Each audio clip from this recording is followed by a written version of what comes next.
Hey, it's me, Criterion Collection reviewer guy named Jackson. Gosh, you'll have to excuse me. I just didn't get a lot of sleep and just haven't been sleeping well the last couple of nights. I must have insomnia, insomnia. I must have insomnia because I can't sleep. Or anyway, Eric. I'm not even gonna try this guy's name. Eric.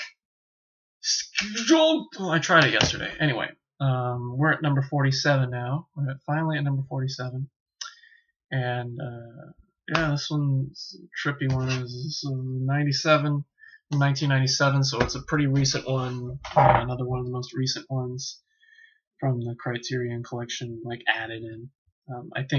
I still think Armageddon was after Insomnia, though. I think Armageddon still is, to this point, the most recent film we've seen. 97 minutes, but it felt like it went on forever, partly because it was in Norwegian and Swedish. So there you go. So yeah, how do I summarize this one? This one's gonna be short because I can't remember everything about it. But basically, it's about there's a murder. A 17-year-old girl who was murdered, and they bring in these two. They bring in Detective Jonas Enstrom, who's I think a Swedish detective who's working in Norway now because he was disgraced because he ended up having sex with one of the main witnesses of his last crime, his last case. So the Swedish police, disowned him or something like that. And so he and his partner Eric Vick look into the case, and they, I guess, they find the suspect, and they're going after a suspect, and they stake him out in this. They have this stakeout, and they go after him in this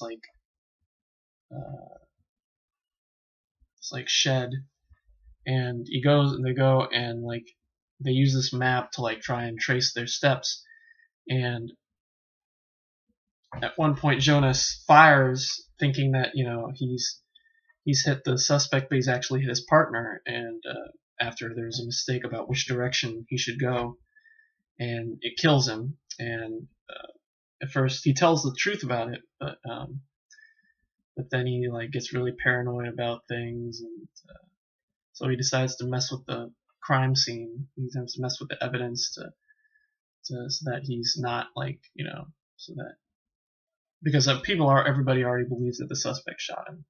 So I guess he messes with the crime scene to make it seem like that he is the suspect who shot him. So yeah, so he and his new partner, their new correspondent Hilda Hagen, are now looking into the murder of Vic, as well as of course who murdered Tanja. Jonas ends up going to see one of her classmates, who he tries to seduce in his car, and and at one point, and she ends up finally telling him that Tanja was sweet on a author named John Holt, who I guess she liked his writing, and they were corresponding, and they met at a party or something like that.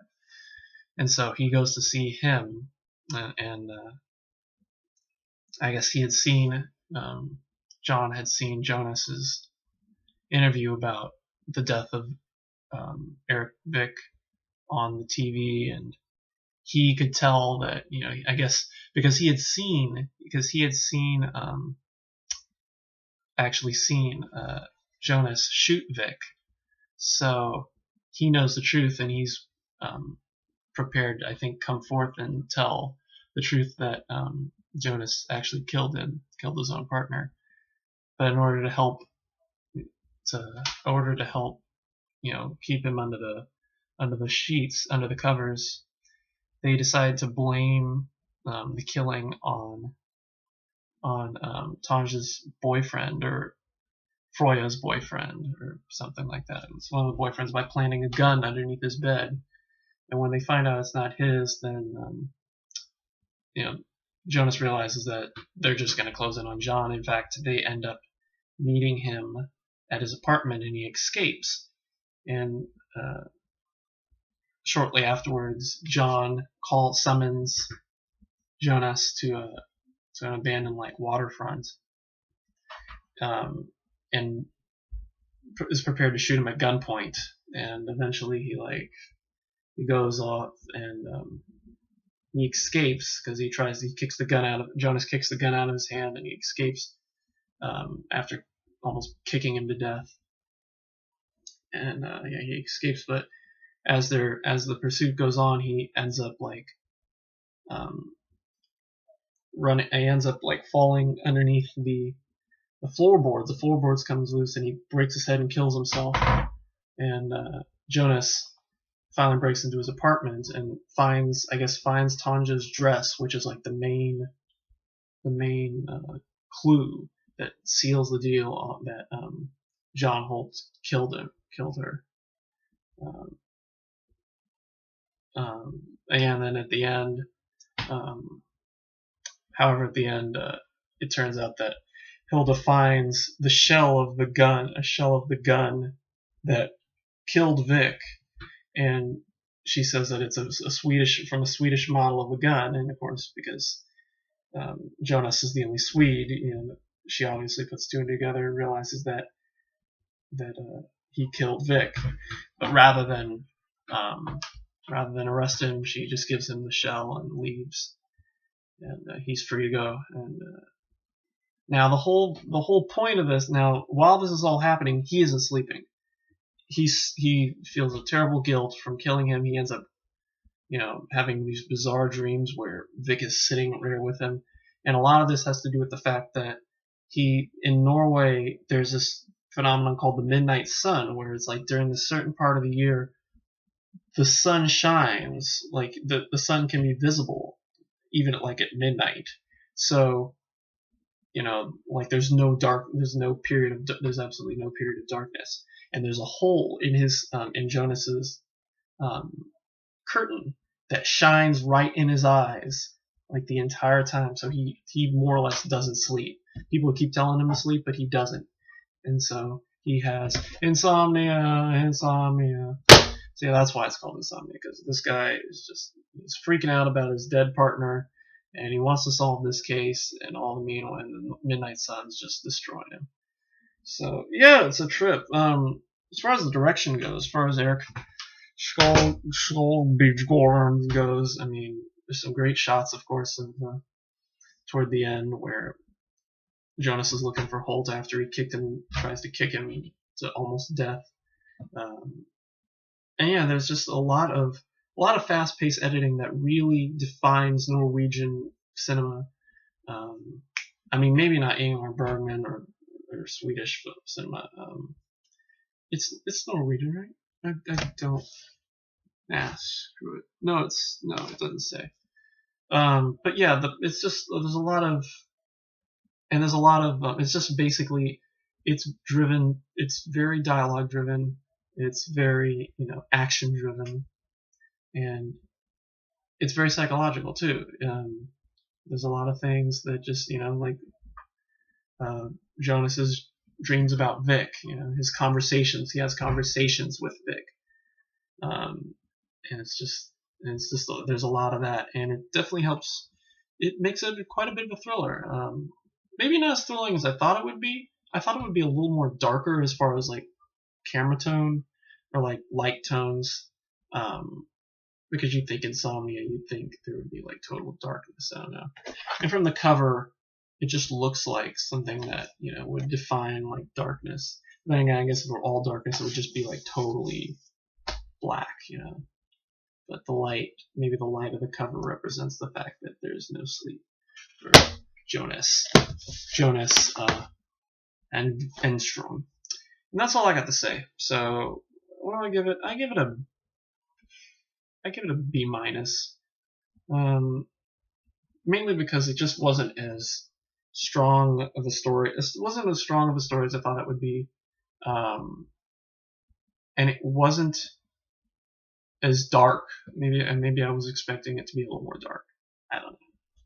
But B plus is passing, so I mean, I don't know if I don't know if I would watch this one again for another like 5 years. I might would. I mean, because just so I can get the whole story, and yeah, there's just to see those shots that I really liked. But yeah, and that's Insomnia B minus. Check it out if you have to. All right, I'm gonna go to sleep because I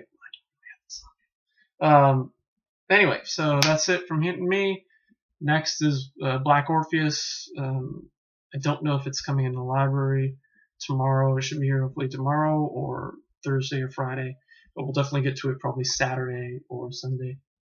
So until then, it's been fun having a weekend of Criterion. Sunday, Red Shoes on Sunday, Taste of Cherry and Most Dangerous Game yesterday, and today Insomnia.